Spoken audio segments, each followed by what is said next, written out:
Hello, Liana Antonovich is here. Today I would like to answer questions that I received after making my first video. First question was, you showed 3 horse rider conformation matches. I have very long legs and both of my dressage saddles have extra long flaps, but my horse is narrow and rather small in the barrel. Do I need to cut the flaps? Here is my answer. Usually, I'm not in favor of cutting the flaps. Manufacturers design saddles for a certain body type, for a certain pelvis width and length, and for a certain thigh length and overall leg length. Saddle manufacturers prefer to say this saddle is for a medium to short-legged rider, this saddle is for medium to long-legged rider, or they say this saddle is for a junior rider. There is no grid in the saddle manufacturing world that saddles would be small, medium, long, extra long in terms of the leg length. This dimension has not been specified to this degree. So we normally see saddles for medium to short or medium to long legged rider or junior. If you like your saddle so much but you're ready to experiment with it, then what you can do is to cut the flaps, but don't do it yourself. Have a professional saddle fitter who would come look how you are on a horse and would make it professionally. Some saddles do require stitching on the bottom of the flap, and the curve, the line of the flap is quite important. Also, cutting the length of the flap can influence, most likely will influence, the area in the thigh block or the area in the thigh roll. And that is what we want a professional saddle fitter to take care of. Some saddle manufacturers nowadays create saddles where thigh block is attached through a Velcro, and they ship saddles with a collection of various shapes and thickness and heights and lengths of the thigh blocks. So for that situation you have an advantage because you can attach and reattach thigh blocks or remove them entirely very easily. If it is an old saddle and you're ready to experiment with it and agree that your experiment may not be successful and you sell or throw saddle away, then go ahead. If you do not want to experiment, then it's better to probably sell the saddle that you have or use just an equitation saddle if thigh blocks are absent or very slim, and find a saddle that on the market that fits your body and your horse better.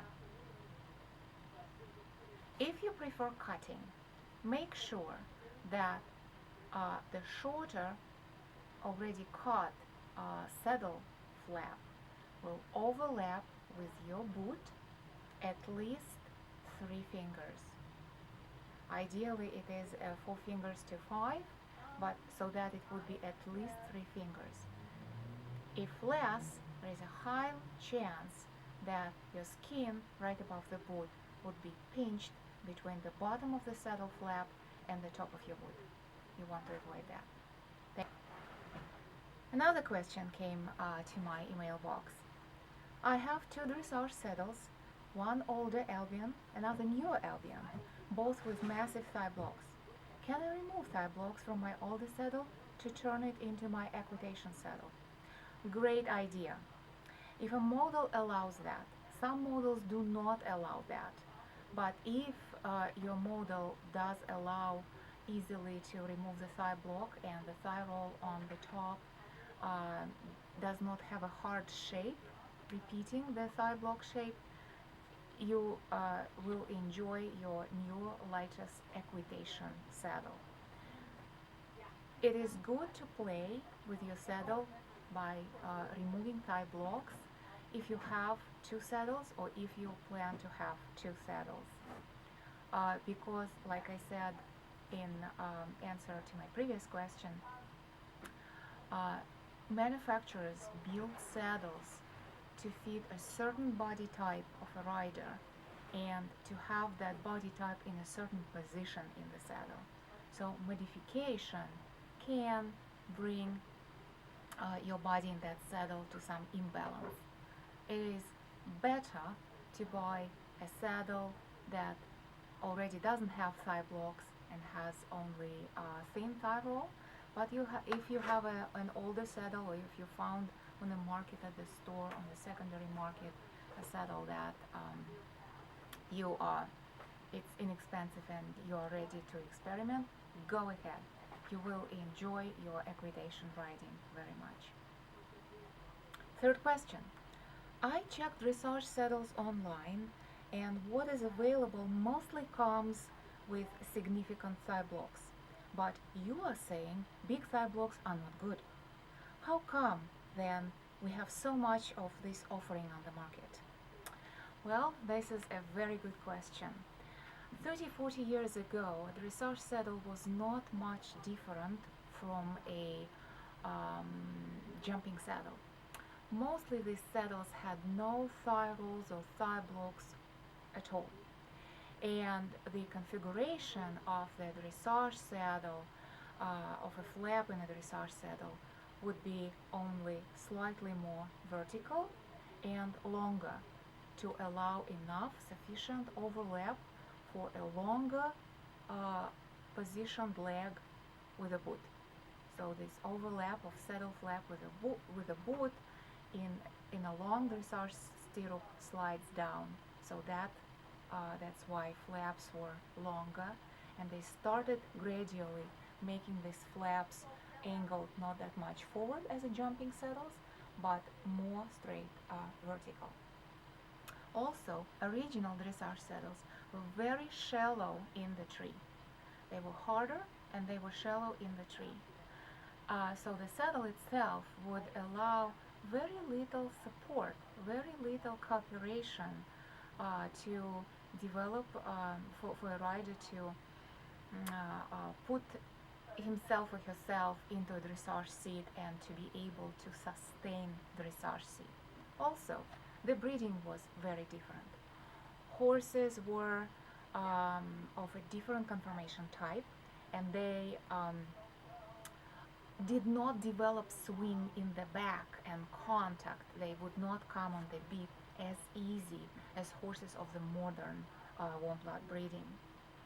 It was expected that it takes a few years for a horse to really release the back and begin swinging with the back and develop that floaty trot, even the working trot. And both these factors, the simple saddles as well as the breeding material that were available to riders, it created a fair expectation that developing a dressage seat takes a significant amount of time and effort from the riders, riding on a lunge line, preparing the body with specific gymnastic exercises. And that it takes years, not 1 year, not 2 years, not 3 years. It takes 3, 5, 6 years to develop a proper following dressage seat. And then the commercialization of sport encouraged the saddle manufacturers and trainers to think, well, commercial riders do not have enough patience. They want quick wins. They want quick achievement, and they do not want to work hard. So that directly correlated to the market size of the riders who would be willing to purchase a horse and pay for training, for board, etc., and buy more saddles. that market demand began encouraged saddle manufacturers to begin experimenting with the shapes of the saddle, the shapes of the tree, the softness of the tree, whether it is spring tree or firm tree, which material it is, etc. And the first, the first development, I might be wrong, but I believe it is so, was adding the thigh blocks, both on jumping, on all-purpose, and dressage saddles.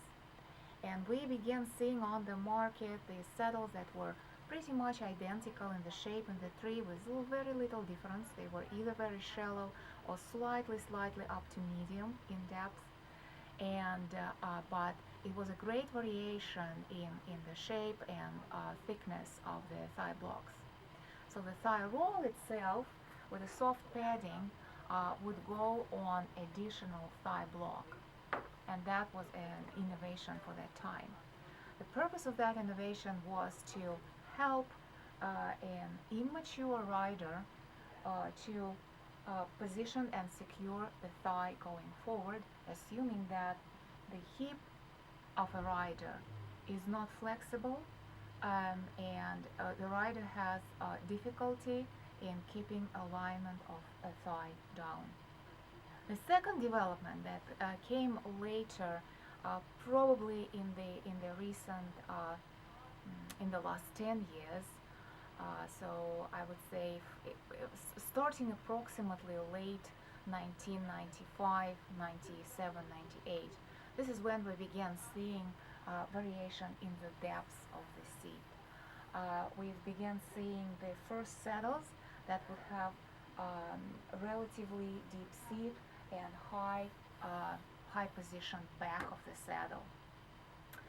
The purpose of that was to help riders, again immature riders, to stay centered in the saddle in extended, in lengthened, medium, and extended movements, because the higher the back part of the saddle is, the more, if you are off the tack a little bit, the saddle still catches you and from the back and helps you to position yourself to catch with the gait. Another thing that contributed to the depth of the saddle tree development was the change in the breeding. Breeders began breeding horses that would have much longer legs. They would have much more ground covering, taking space, floating gaits, and these big gaits is not really easy to sit. Again, it is not easy for a rider who has no enough freedom and flexibility in the lower back, in all back in the spine, and in hip rotation that allows to follow the big motion of a horse together with the saddle on a relatively large amplitude of the circle of that hip rotation. So here we are now, and we have a lot of saddles that are good dressage saddles, and most of them are medium tree depth to really deep. It's hard to find on the market these days a old shallow tree in a dressage saddle. That imposes certain nuances in selecting a dressage saddle, especially if you're making transition from eventing or jumping, where, for example, you have an average body type and average pelvic from front to back and distance between the hips, and most likely you were riding, you're jumping in a 17.5-inch long jumping saddle. Now that you are transitioning to a dressage seat and into a dressage saddle, the length of the tree might be very different for you to feel comfortable in that saddle and enable the horse to produce a good gait. The deeper the tree is, the shorter is the basic, the base of your pelvic. The saddle should be behind you, and the point, and it should be enough of the room and air between the point of detachment, of your body from the saddle. And if you look at the widest part of the saddle, then it should be, this is where your body ends, right here. So I'm turning it to demonstrate. So if we take that, this is the pelvic, and this is the widest point of the back of the seat. It needs to be half an inch or 1 palm width of airspace between the end of your body as you are sitting in the saddle and the back of the saddle. Why? In a dressage saddle, we want to have the same runway, I call it, the same runway, the same length of the runway as we had in the jumping saddle. For the flying change, for developing medium and extended gait, especially canter, for preparing half passes that require diagonal sliding of the pelvic in the saddle over the twist. So, and even to produce a canter depart. So, if in a jumping saddle, it's very easy for us to have just a match. Okay, this is the runway, this is our body, and they match identically, and we don't need this extra half an inch of space behind us. We just put a palm on our saddle. Yes, that's exactly it. We have it. We have this extra space, and it's good, because if we need more freedom for the runway, we just lift our ankles a little bit and straighten our knee a little bit, and we elevate ourselves above the saddle just a few millimeters, and by lifting our body just slightly higher, we all of a sudden get much more space, because the jumping saddle is shallow. In a deep dressage saddle, this is not the case. That's the depth of the extra deep, and most of dressage saddles right now are extra deep. You want to have, okay, this is how I sit, this is my runway, and then there is this additional palm thick half an inch airspace behind me before I really touch the back of the saddle. So this extra half inch of the runway we need in a dressage saddle. Why? Because in a dressage saddle, our ankle is positioned much lower and our knee is much lower, and we don't have enough biomechanical ability without tensing up too much to bring our pelvic high enough in a deep tree to get that additional half an inch of a runway. And we do need that in a dressage. So if we are in a situation where we are looking for a extra deep dressage saddle, most likely the saddle with correct tree length for you would be half an inch longer than your comfortable jumping saddle. What's interesting is that when I talk to saddle manufacturers and when I talk to tag stores, saddle traders tell me, Liana, we do not want to sell to the riders saddles with high thigh blocks and super extra deep, and saddles that we see when they try it in the store, saddles that are short for them in the tree. But that's how the market works. The saddle trader will sell you what you want to buy. So it is you as a rider, when you come to a store with your trainer and or a relative, if you're choosing a saddle to buy, try to put deposit and take a few saddles to try on your horse, and do not be discouraged if a saddle that is half an inch longer in the tree does not feel comfortable to you from the first test ride. It is supposed to be like that because most riders do not ride long enough. They do not develop enough biomechanics in their body, and when they're riding in extra deep saddles with big thigh blocks and not developing themselves for long hours on a lunge line and through special gymnastic exercises, they have never get a chance, they've never get to a point where their body is developed enough to ride in this saddle with a slightly longer, half an inch longer runway. That's very important to know. And yes, you may have a saddle that's, like I said in my first video, is saddle for you. It's shorter, it hugs you, controls you from the front of your thighs, holds you from the back. You feel like you're in airplane seat, seat belt buckled. But this will never allow you, you will never have enough freedom to develop your equitation to go to the top. And if you have big thigh blocks and deep saddle and it's short for you, most likely you're jumping off, the saddle springs you off, you have hard time sitting, especially in extended gaits, and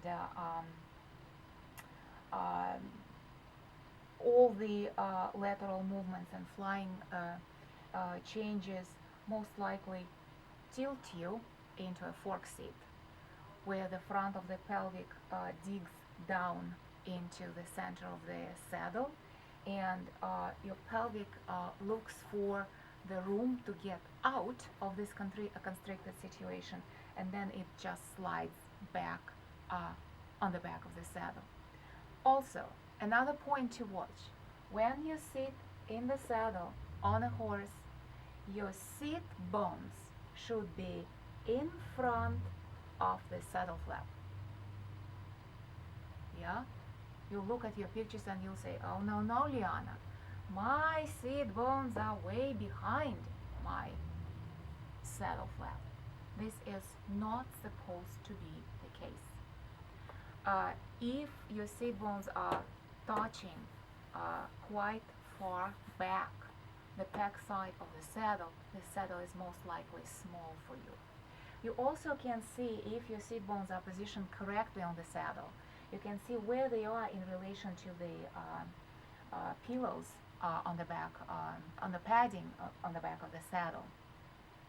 If you see that the point when the block, when the padding starts departing and curving, if your seat bone is right above it, or God forbid, even further back, you're definitely riding in a saddle that is smaller for you than it is supposed to be.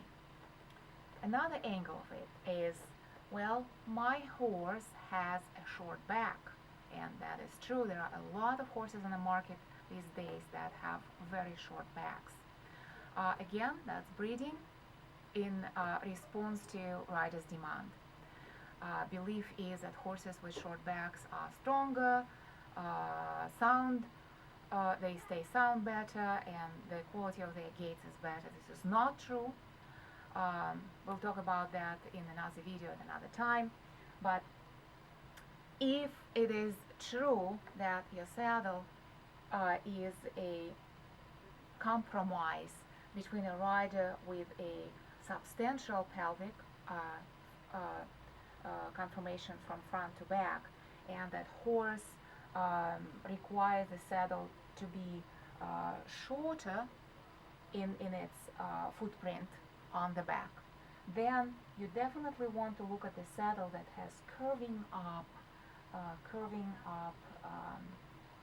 saddle pillows, and that will help you. Even though you're big, it will help you to transition to the horse's back well.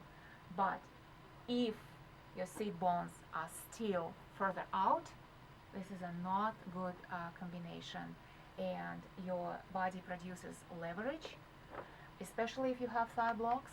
It produces leverage, and most likely your horse feels quite uncomfortable. It might not be a good partnership, not a good combination between you as a rider with your body type and horse's conformation. You may want to look at a different partnership.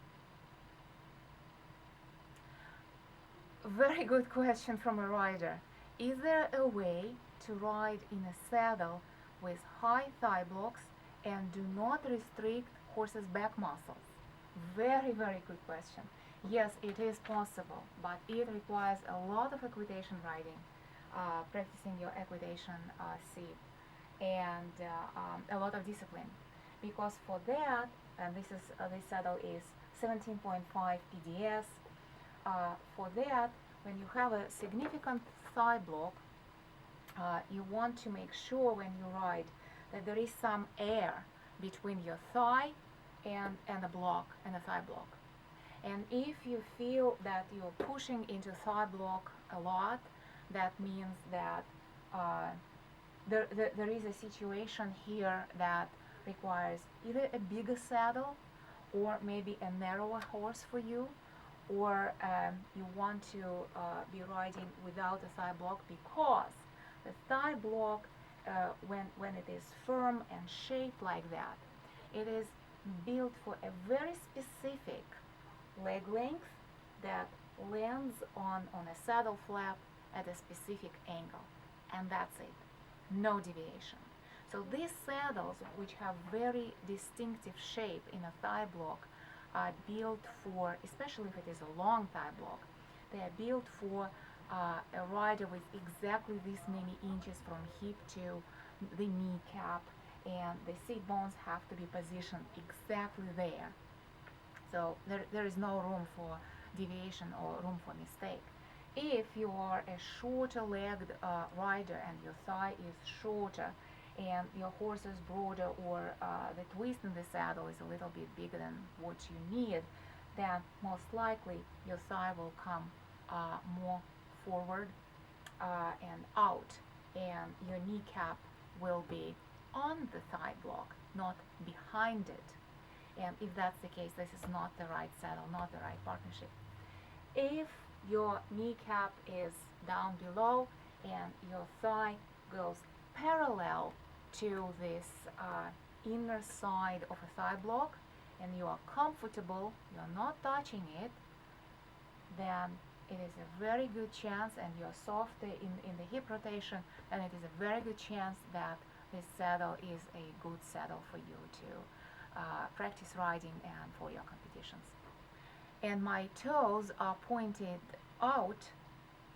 If I try to keep my thigh at a place behind it, my lower leg swings back and upward almost to the saddle pad. Aha. So that is the case when we most likely have a situation of a saddle with a shorter tree than what the rider requires. It also can be that a rider has shorter thighs, and therefore for shorter thighs, the shorter the thigh is, the more difficult it is to keep thigh vertical because of how the barrel is. And so for a shorter thighed rider, the feeling is sitting on the same horse is like the horse is much broader, like a Baroque horse. And our hip socket is not designed on big open angle of a thigh bone from the pelvic. It's not designed to go out and back. We have a limitation in the hip socket. And so when this is the case, there is nothing we can do. We cannot break the hip socket unless we do a hip replacement. And the thigh will look almost as if a rider would be sitting in a chair seat, and judges will mark you down for that. But there is nothing you can do if the horse's barrel is such and you are at the limit of your hip socket, then your knee will go on top of a thigh block. That's why if you have a shorter thigh, You don't need a thigh block, you need a thigh roll, which is what we show, which is what we see in student Genesis. It's only a thigh roll. That's why the saddles work both for short-legged, short thigh rider and long and medium and long thigh rider. It's a very good equitation option for any rider, and usually a stable can have a couple of saddles like that and share them, and a lot of riders can have a very good equitation experience in these saddles.